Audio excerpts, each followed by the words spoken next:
Kisah ini didasarkan pada peristiwa nyata, 95% fakta dan 5% adaptasi. Terima kasih kepada narasumber yang telah berbagi cerita ini. Mari kita mulai. Selamat malam pasukan misteri, ini Adi. Cerita malam ini datang dari jauh, dari sebuah pulau indah di Korea Selatan yang bernama Pulau Jeju. Tempat yang terkenal dengan pemandangannya yang memukau, lautnya yang biru, dan udaranya yang segar. Tapi, seperti kata orang tua dulu, di mana ada keindahan yang luar biasa, di situ juga tersimpan rahasia yang kelam. Kisah ini dialami oleh sebuah keluarga biasa, keluarga Maya. Mereka hanya ingin pergi berlibur. Mereka hanya ingin bersenang-senang. Tapi mereka tidak tahu bahwa ada sesuatu yang sudah menunggu mereka di pulau itu. Sesuatu yang dingin, basah, dan penuh dengan rasa sakit. Beruntung, mereka membawa seorang pelindung, seorang suhu wanita yang memiliki mata batin yang tajam. Jika bukan karena suhu ini, mungkin cerita liburan ini akan berakhir menjadi berita duka di koran nasional. Cerita bermula ketika keluarga Maya dan ibunya, Ibu Ratna, sedang merencanakan liburan musim panas. Tujuan mereka adalah Pulau Jeju. Ibu Ratna memiliki hubungan dekat dengan seorang suhu wanita di kuil setempat. Sebelum berangkat, Ibu Ratna pergi ke kuil untuk berpamitan dan meminta doa keselamatan. Biasanya, suhu ini sangat tenang. Dia menghabiskan harinya dengan meditasi. Tapi hari itu, saat mendengar kata Jeju, sikapnya berubah total. Wajahnya yang biasanya damai, tiba-tiba menjadi tegang. Dia menatap Ibu Ratna dengan tatapan yang sulit diartikan. Ada kekhawatiran dan ada ketakutan di matanya. Tiba-tiba, suhu itu memegang tangan Ibu Ratna. Erat-erat. Dia berkata, "Aku ikut. Aku harus ikut dengan kalian." Ibu Ratna tentu saja kaget. Mobil keluarga mereka yang dikemudikan Pak Budi sudah penuh.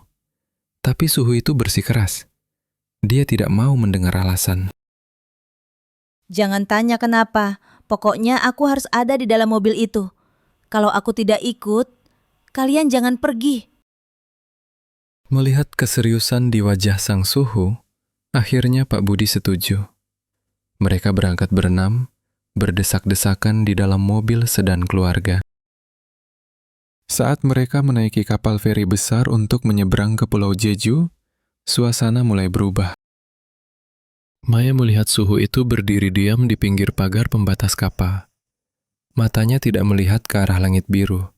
Matanya terpaku ke bawah, menatap ombak laut yang hitam dan dalam. Ibu Ratna mendekatinya dan bertanya, "Suhu, apa yang Anda lihat?" Suhu itu tidak menoleh. Dia hanya bergumam pelan. Baunya amis. Angin ini membawa bau air mata dan duka. Ada yang mengikuti kita dari dalam air. Hari pertama di Jeju berjalan lancar. Tapi masuk hari kedua, mereka memutuskan untuk berkendara menyusuri jalanan pantai. Ada yang aneh di dalam mobil. Suhu yang duduk di kursi belakang terlihat sangat gelisah. Keringat dingin mengalir di pelipisnya. Dia terus-menerus menengok ke kiri dan ke kanan. Matanya juga tak henti-hentinya melirik ke kaca spion tengah. Seolah-olah dia sedang memastikan apakah sesuatu itu masih mengikuti mereka. Pak Budi bertanya, "Suhu, Anda sakit? Wajah Anda pucat sekali." Suhu itu hanya menjawab singkat, Fokus menyetir, jangan melihat ke belakang. Terus saja jalan. Suasana di dalam mobil menjadi tegang. Udara terasa berat dan dingin. Lalu, tibalah mereka di sebuah persimpangan jalan yang sepi. Pak Budi melambatkan mobil. Jalanan kosong. Aman. Dia mulai menginjak gas perlahan. Tiba-tiba, Brak! dunia berputar. Mobil keluarga itu dihantam keras dari arah samping. Asap mengepul dari kap mesin. Maya dan Ibu Ratna berteriak. Pak Budi segera memeriksa kondisi keluarga. Syukurlah, mereka hanya mengalami syok berat. Tapi saat Pak Budi menoleh ke belakang, kursi Suhu sudah kosong. Suhu itu, dia tidak memedulikan rasa sakit di tubuhnya sendiri.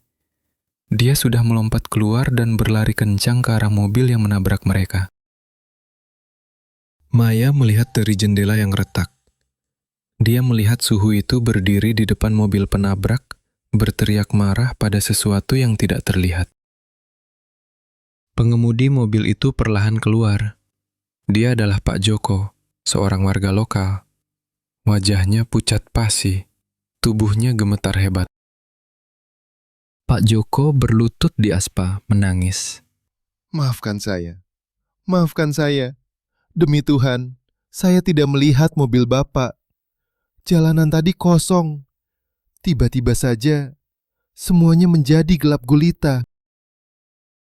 Suhu itu merentangkan tangannya. Jangan marah padanya. Bukan salah dia. Dia tidak bisa melihat karena matanya ditutup. Suhu menatap tajam ke arah bahu kiri Pak Joko. Di sana, hanya Suhu yang bisa melihatnya. Ada sosok lain yang berdiri menempel di punggung Pak Joko. Sosok seorang laki-laki. Memakai baju nelayan tua yang lusuh dan basah kuyup. Air laut menetes terus-menerus dari tubuhnya.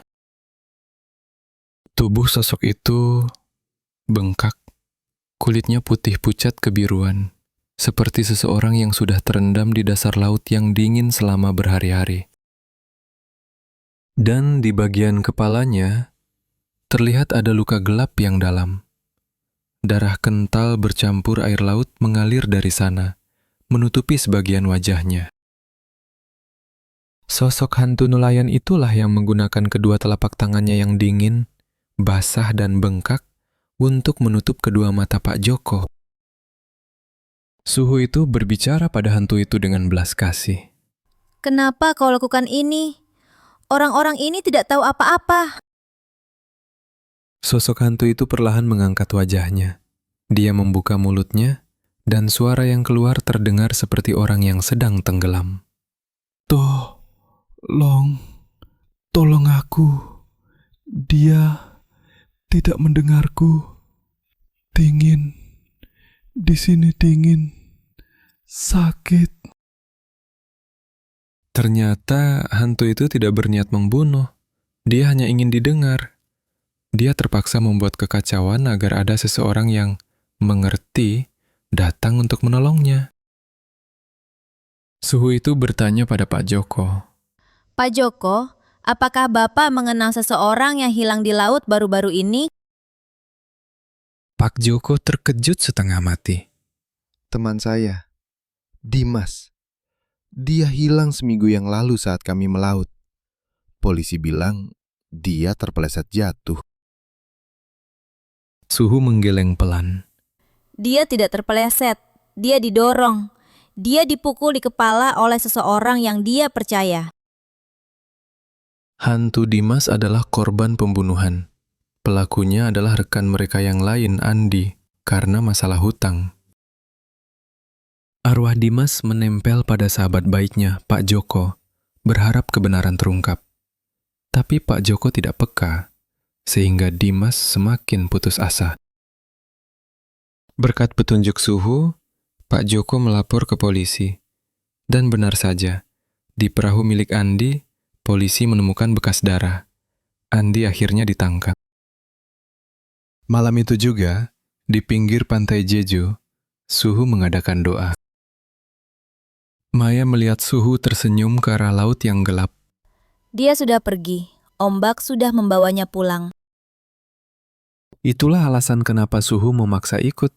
Dia tahu, jika dia tidak datang, kecelakaan itu mungkin akan merenggut nyawa keluarga Maya. Jadi, pasukan misteri, jika suatu saat bahu kalian terasa berat saat menyetir, mungkin ada penumpang yang sedang duduk di belakang, berharap kalian mendengarkan cerita mereka. Terima kasih sudah mendengarkan. Saya Adi. Sampai jumpa. Kalau kalian suka dengan kisah misteri seperti ini, jangan lupa tekan tombol like dan subscribe. Nyalakan juga lonceng notifikasinya agar kalian tidak ketinggalan mimpi buruk berikutnya. Sampai jumpa di kegelapan.